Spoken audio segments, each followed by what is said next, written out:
Sangin po naging isang ganap na bagyo na, yung low pressure area po na minomonitor po natin kahapon. And as of 8 in the morning today po, ay lumakas pa ito bilang isang tropical storm at meron ng international name na Nangka. Huling namataan ng bagyong Nangka at 2,310 kilometers po sa silangan ng extreme northern Luzon. At base po sa ating analysis, ay kumikilos palayo or eastward po ang nasabing bagyo at hindi na direktang makakaapekto sa alimang panig ng ating bansa at hindi na din papasok ng ating Philippine Area of Responsibility. Samantala, meron tayong minomonitor ng mga cloud clusters or kumpul ng ulap dito po sa loob ng ating FAR. At meron din tsansa na within the next 1 to 2 days ay meron diyang mabuo na low pressure area pero in general movement niya ay palayo din po sa ating kalupaan. Yung southwest monsoon or hanging habagat ang siyang nakaka-apekto pa rin po directly sa malaking bahagi po ng Luzon. Dinedirekta po ng mga weather disturbance dito po sa may east ng ating bansa itong southwest monsoon natin at nagkakaroon nga po ng interaksyon sa kalupaan po ng western Luzon. Kaya matataas pa rin ang tsansa ng mga pag-ulan, pabugso-bugsong malakas na ulan dito sa may areas po ng Zambales, Bataan at Occidental Mindoro. At malakas din po, meron din tsansa ng mga pamisan-misan light to moderate rains in some areas pa ng Ilocos Region, Cordillera Region, Central Luzon, and Southern Luzon. Base naman po sa ating latest heavy rainfall warning, meron tayong tinaas na yellow rainfall warning dahil po yan sa habagat.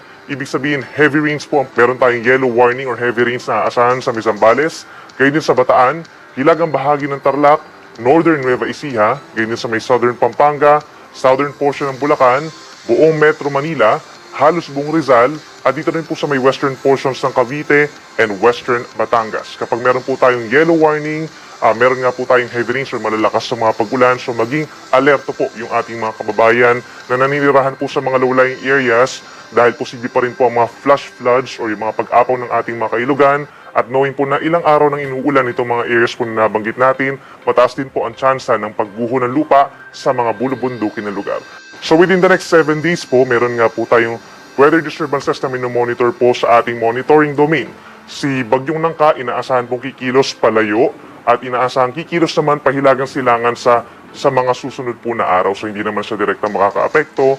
Yung minomonitor nga natin ng mga cloud clusters, posibleng may babuo dyan na low pressure area pero yung general movement niya ay eastward. Susundan po itong si Bagyong Nangka. Habang meron din po tayong posible na weather disturbance pa or possible low pressure area sa mga susunod po na araw sa malayong parte pa dito sa may gitnang Pacific Ocean at yung general movement naman niya ay moving towards dito sa ating Philippine Area of Responsibility. Nasa labas pa naman ito ng PAR, di pa naman makaka-apekto sa ating bansa. May medium chance or katamtamang chance na ito'y ma-develop bilang isang tropical depression or mahinang bagyo. At posible pa mabago yung scenarios natin regarding this weather disturbances kaya lagi pong tumutok sa ating updates. Para naman sa lagay po ng panahon, magbawang pa rin po ng payong, kapote or boots sa malaking bahagi po ng Luzon. Yung mga inuulan po ngayong araw, posibleng ulanin pa rin po bukas. May tsansa pa rin po ng pabugso-bugsong, light to moderate with at times heavy rains.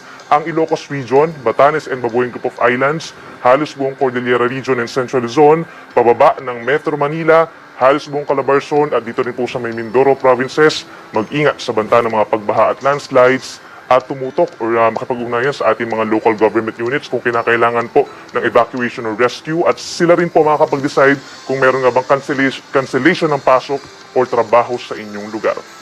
Habang natitirang bahagi naman po ng Luzon, ito pa rin mga nasa eastern sides, asahan pa rin ang bahagyang maulap at minsan maulap na kalangitan, sinasamahan ng mga pag-ulan pero hindi kasing dalas itong mga areas po na nandito sa may western section, lalo na dito sa may Kabikulan, generally fair weather conditions naman po. So for Metro Manila, mula 25 to 30 degrees pa rin na temperature. For Baguio, malamig pa rin po from 18 to 21 degrees at may kainitan sa may Tuguegarao City, Cagayan hanggang 33 degrees Celsius.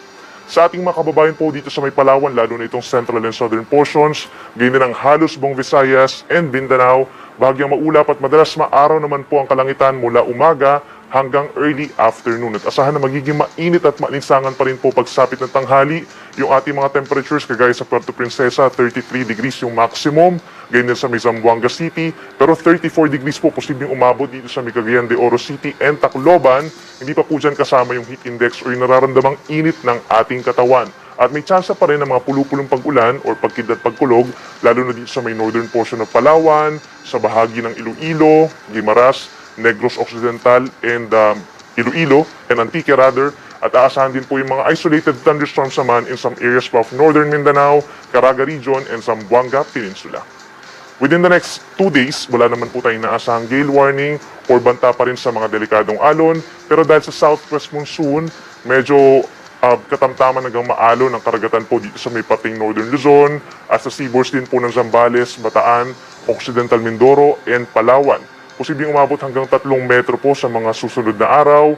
Delikado pa rin yan for small sea vessels habang sa natitirang baybayin ng ating bansa, dito sa may Quezon, Bicol Region, pababa ng Visayas and Mindanao, generally kalahati hanggang 1 metro ang taas sa mga pag-alon at possible na umakyat ito hanggang 2 metro kapag meron tayong mga thunderstorms.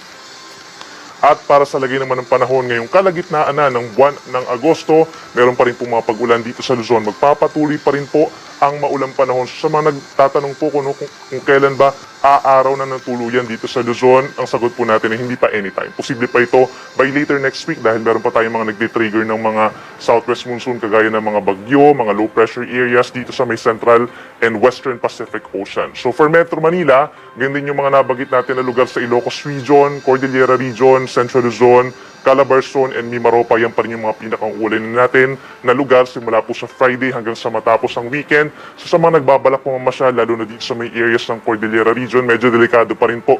Lalo na on the way, mataas ang tsansa ng mga road closures dahil patuloy ang mga pag-ulan na nagdudulot nga ng mga landslides at gayon din doon sa mga low-lying areas naman dito sa may Central Luzon and Metro Manila as well as yung mga kalapit na probinsya pa dito sa may Calabarzon. May mga bahaing lugar din po dyan at maaaring magpatuloy nga sa mga susunod na araw. Magbaon po ng payong, kapote or boots again kung lalabas ng bahay pero kung wala namang importanteng lakad ay ipagpaliban po muna. Habang dito sa may Bicol Region and other parts pa ng Luzon kagaya ng Quezon, Aurora and Cagayan Valley, generally fair weather conditions pa rin.